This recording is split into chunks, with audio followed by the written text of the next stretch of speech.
Hello les amis, bienvenue à tous sur ma chaîne Matanael, j'espère que vous allez bien. Aujourd'hui sans plus attendre, on va parler du fameux PPCM, le plus petit commun multiple.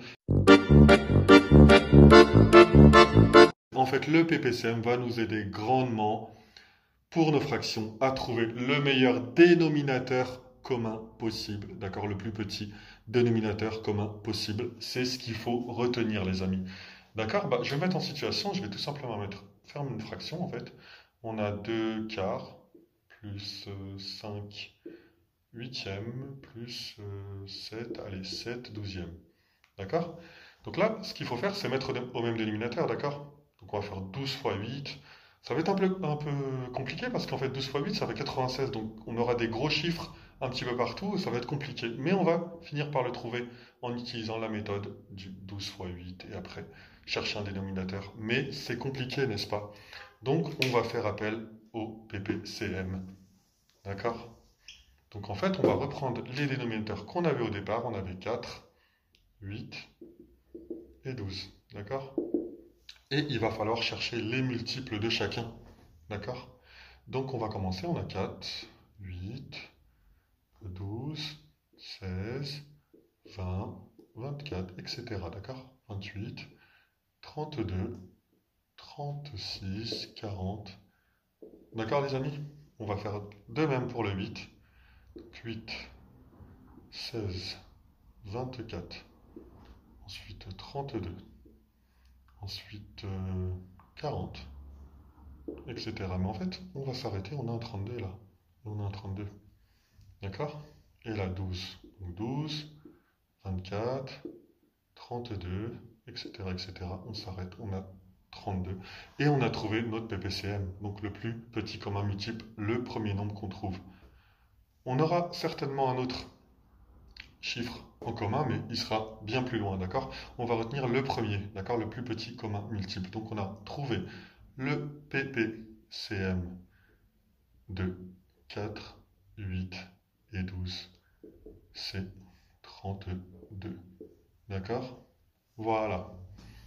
Mais qu'en est-il quand le nombre est bien plus important? D'accord? Si on a, admettons, 250 et 320. D'accord? Ça va être difficile en fait. On va pouvoir trouver un dénominateur commun, mais ça va nous prendre des lustres en fait. Il va falloir faire 250 fois 750. C'est compliqué en fait. C'est même pas la peine d'essayer. Ça va nous prendre un temps fou. Donc, on a une autre méthode. La deuxième méthode, c'est l'arbre des facteurs. D'accord? On va tout simplement décomposer le 250 et le 320. D'accord? Je m'explique. On va faire un arbre et on va le décomposer. Donc, 250, ça peut être égal à combien?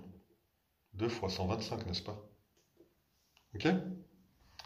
Et en fait, une fois qu'on arrive à un nombre inférieur à 10, on l'entoure, on le garde, d'accord?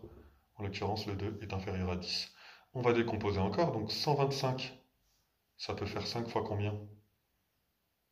5 fois 25, non? 5 fois 25 font 125.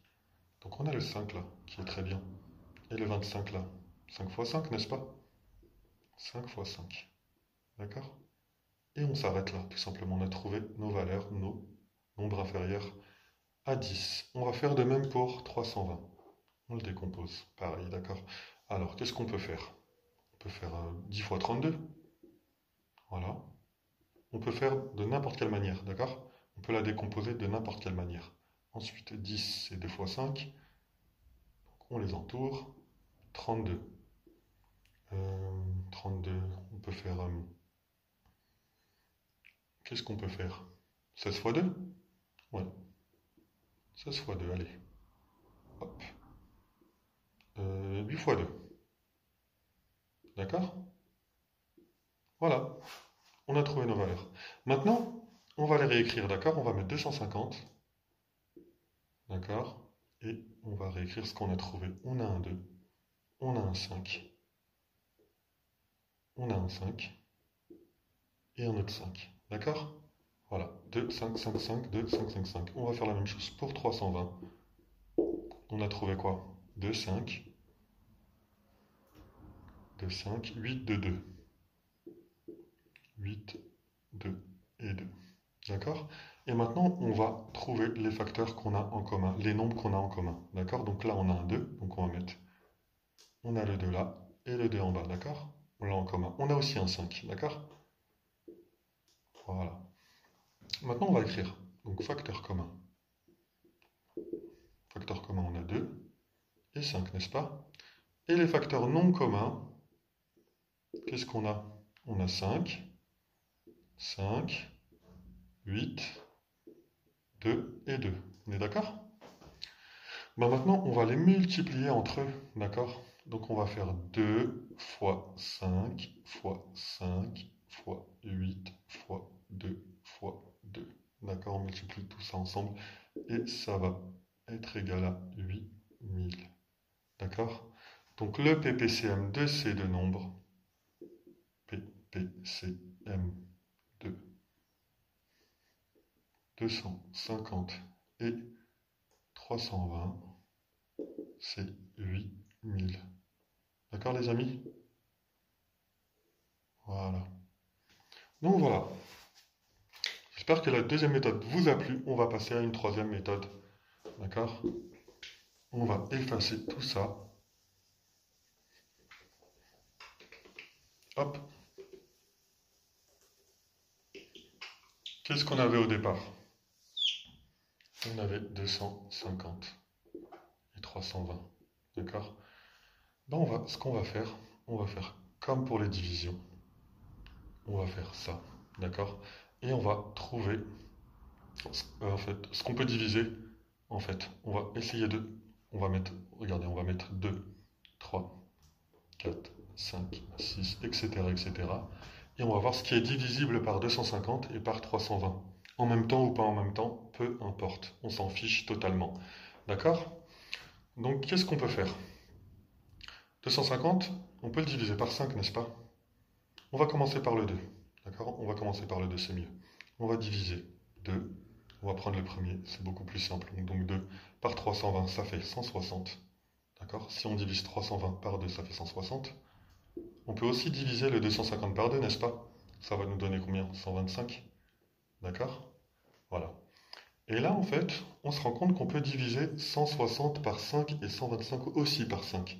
Donc on va le faire tout simplement. Donc 125 divisé par 5, ça fait 5, oui, tout à fait. 25, pardon. Ça fait 25. 25 fois 5, ça fait 125. Donc ça fait 25. 160 divisé par 5, ça fait 32. On est d'accord?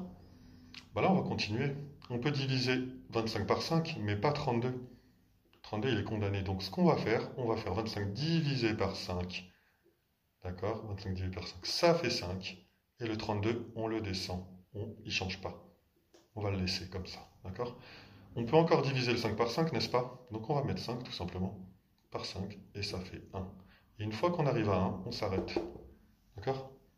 On s'arrête pour le 5, mais le 32, on ne le laisse pas tranquille. On n'a pas fini avec lui, il faut qu'on trouve 1 ici, d'accord? Donc on va faire 32 divisé par 2, n'est-ce pas? Ça va nous donner 16. On peut encore le diviser par 2, n'est-ce pas? Ça fait 8. Et là, on va pas se prendre la tête, on va le diviser directement par 8. Et ça fait 1. D'accord? Et là, si vous remarquez, si on multiplie tous ces nombres ensemble, ça va nous donner le PPCM. Donc on va faire 2 fois 5 fois 5 fois 5 fois 2 fois 2 fois 8. Et c'est censé être égal à 8000. D'accord? Donc vous tapez ça sur la calculette, les amis, et si ça tombe sur 8000, ça veut dire que cette méthode est bonne. D'accord? Donc voilà, je vous ai expliqué un petit peu la logique. D'accord? On va le refaire en fait. Allez, c'est du bonus. On va juste changer la façon de faire en fait. En fait, je vous ai expliqué au début par de petits nombres, mais on peut directement commencer par 10. On va pas se prendre la tête, on va mettre un gros 10 ici, d'accord? Et on va le diviser. Donc 250 divisé par 10, ça fait 25. D'accord? 320 divisé par 10, ça fait aussi 32. D'accord? Donc ça va beaucoup plus vite. Remarquez? Et là, bah pareil, on va faire comme tout à l'heure. Donc on a 5. 25 divisé par 5, ça fait 5. 32, il ne bouge pas. Ensuite, 5 divisé par 5. Donc on met le 5, ça fait 1. 32, on va faire directement 32 ou pas? On s'amuse? Allez, 32 divisé par 32. Ça fait 1. On ne se prend pas la tête. On va multiplier le 10 fois le 5. 5 fois 5 fois 32. D'accord? On va faire 10 fois 5 fois 5 fois 32. Normalement, on retombe sur nos pas, sur 8000. D'accord, les amis? Voilà, tapez ça sur votre calculatrice. Voilà. En tout cas, j'espère que ça vous a plu. D'accord, les trois méthodes, j'espère que les trois méthodes vous ont plu. J'espère que le PPCM n'aura plus de secret pour vous. En tout cas, si vous avez aimé la vidéo, n'hésitez pas à la liker.